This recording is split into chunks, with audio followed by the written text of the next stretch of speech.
শীতকালে হাঁসের মাংসে অনেক বেশি তেল হয়, তাই মানুষ এই সময়টাকেই প্রিফার করে হাঁসের মাংস খাওয়ার। আর যেহেতু একটু শক্ত হয় তাই কুকারেই মানুষ রান্না করে, কিন্তু আজ আমি আপনাদেরকে কড়াইয়ে রান্না করে দেখাবার কতটা সফট হয়েছে সেটা তো স্ক্রিনে দেখেই বুঝতে পারছেন। চলুন তাহলে রান্নাটা শুরু করি। কড়াইয়ে নিয়ে নিলাম আমি হাঁসের মাংস, তারপর ওতে দুটো তেজপাতা দিয়ে দিলাম, সঙ্গে দিয়ে দিলাম কুচনো পেঁয়াজ, পেঁয়াজটা একটু মোটাই রেখেছি, তারপর 1 টেবিল স্পুন মতো আদা রসুনের পেস্ট, স্বাদ মতো নুন, তারপর দিয়ে দিলাম হলুদ গুঁড়ো, তারপর লঙ্কা গুঁড়ো, জিরে গুঁড়ো, তারপর ধনে গুঁড়ো, আর কিছুটা দিয়েছি আমি কাশ্মীরি রেড চিলি রঙের জন্য। সবগুলো আমি এক চামচ মতো দিয়েছি। তারপর সর্ষের তেল দিয়ে ভালোভাবে হাত দিয়ে মশলাগুলো মাখিয়ে নিয়ে হাত ধোয়া জল, অর্থাৎ হাতে যে মশলাটা লেগে আছে সেইটা ধোয়ার জন্য আমি কিছুটা জল দিয়ে দিয়েছি।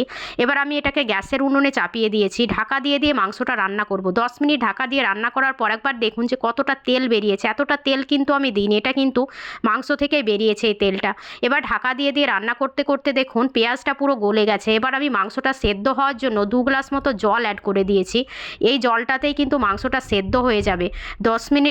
45 মিনিট মতো সেদ্ধ করার পর দেখুন জলটা পুরো শুকিয়ে এসছে এবং রান্নাটাও আমার পুরো কমপ্লিট। এভাবে আপনারা রান্না করবেন, খেতে হবে অত্যন্ত সুস্বাদু এবং নরম।